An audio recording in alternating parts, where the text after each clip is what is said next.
বুস্তানে মা ইনা গুই গরো গোরস্তানে মা। এ মুসলমান, জুতা কিনতে গেলে কোনটা বাটা এটা আপনি দেখতে পারেন, কোনটা আজাদ এটা আপনি খবর নিতে পারেন, কিন্তু আপনার মহামূল্যবান ঈমান একজন মানুষের কাছে আপনি বায়াত হবেন, মুরিদ হবেন, তার পরিচয় আপনি অবশ্যই যাচাই করবেন। কিছু মানুষ আছে দেখবেন বলেন চান্দে গুই বাগে মা বুস্তানে মা, কে বলে এই বাগান আমার, এই বাড়ি আমার, এই কথা একবার বলে না। ওই যে গোরস্থান দেখা যায় ওটা আমাদের গোরস্থান, ওখানে আমার যেতে হবে।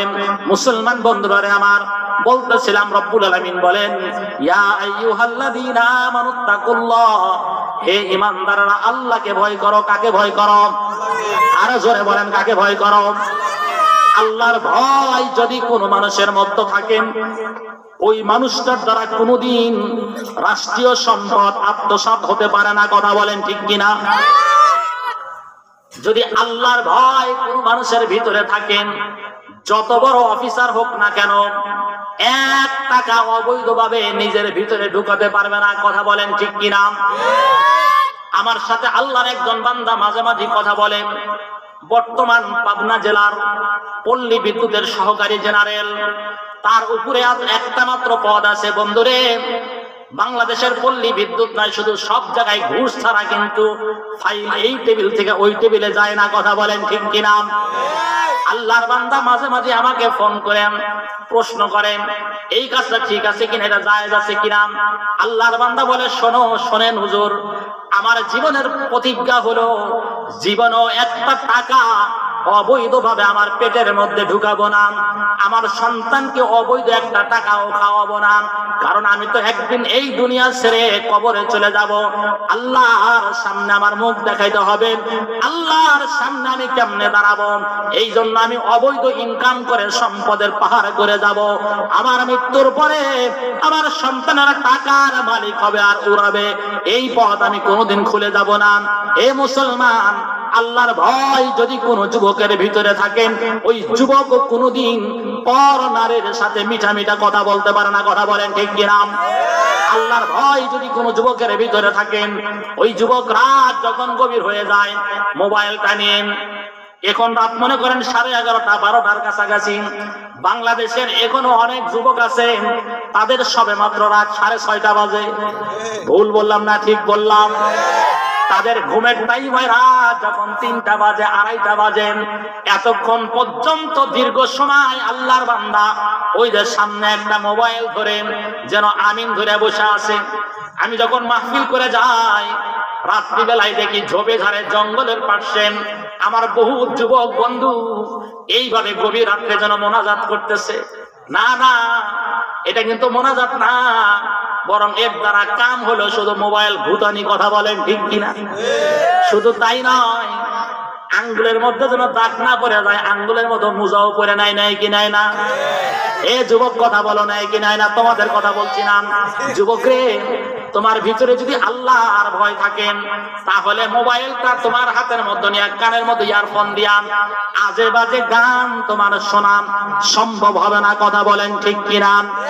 কারণ যেই যুবক মনে করবে আমার আগামীকালই তো কবরে যেতে হতে পারে। কথা বলেন ঠিক কিনা? আমার আপনার মৃত্যু কিন্তু যেই কোনো মুহূর্তে আমাকে আপনাকে পাকড়াও করতে পারে। কথা বলেন ঠিক কিনা? আরো জোরে বলেন ঠিক কিনা? কোন এক সময় যেন আমার আপনার ইদ্রিকুমুল মাউত, আল্লাহ কয় মৃত্যু তোমাকে ধরে ফেলবে। ওয়ালাউ কুনতুম ফি বুরুজিম মুশাইয়াদা, তুমি যদি প্রাচীর দুর্গের ভিতরে ঢোকো তারপরও বাঁচতে পারবে না। রব্বুল আলামিন অন্যত্র বলেন, সূরা জুমার মধ্যে বলেন, কুল ইন্নাল মাউতাল্লাযী তাফিরুনা মিনহু ফাইন্নাহু মুলাকীকুম।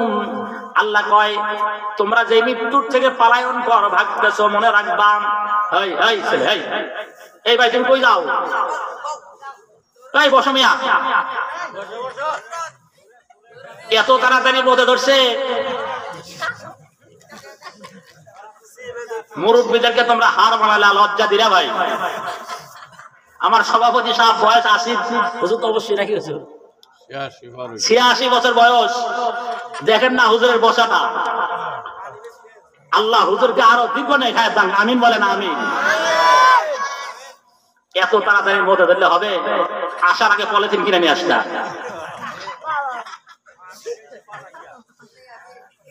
একটু মজা করলাম আর কি। আল্লাহ তাআলা বুঝদান করেন, আমিন বলেন আমিন। কেউ উঠেন না, অল্প সময় ইনশাআল্লাহ, এরপরে ইনশাআল্লাহ আমি শেষ করে দেবো। আপনাদের ধৈর্য যদি আমি ঘটাবো না ইনশাআল্লাহ। তো মাশাআল্লাহ, কই হুজুর আপনি চালায় যান, আমি চলে গেলাম না। আল্লাহ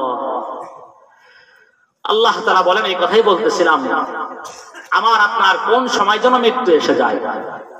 যে কোনো মুহূর্তে আমার আপনার মৃত্যু হতে পারে। কথা বলেন হয় কিনা? কোনো গ্যারান্টি আছে? সময় ধরা বাঁধা আছে? আসার তো একটা সিরিয়াল আছে, কিন্তু যাওয়ার কোনো সিরিয়াল নাই। যে কোনো মুহূর্ত আমার আপনার হায়াতের পুঁজি শেষ হতে পারে। কথা বলেন ঠিক কিনা? ও তোর গোনা দিন ফুরায়া যাবে, জৈবনে লাগবে ভাটি। ওই যে দেখো ডাকিতাছে তোমায় কবরের মাটি। ঠিক কিনা? ওই যে দেখো ডাকিতাছে তোমায় কবরের মাটি। কারে দিবা তুমি জোরে ধমক, কার মাথায় মারবা লাঠি। ওই যে দেখো ডাকিতাছে তোমায় কবরের মাটি।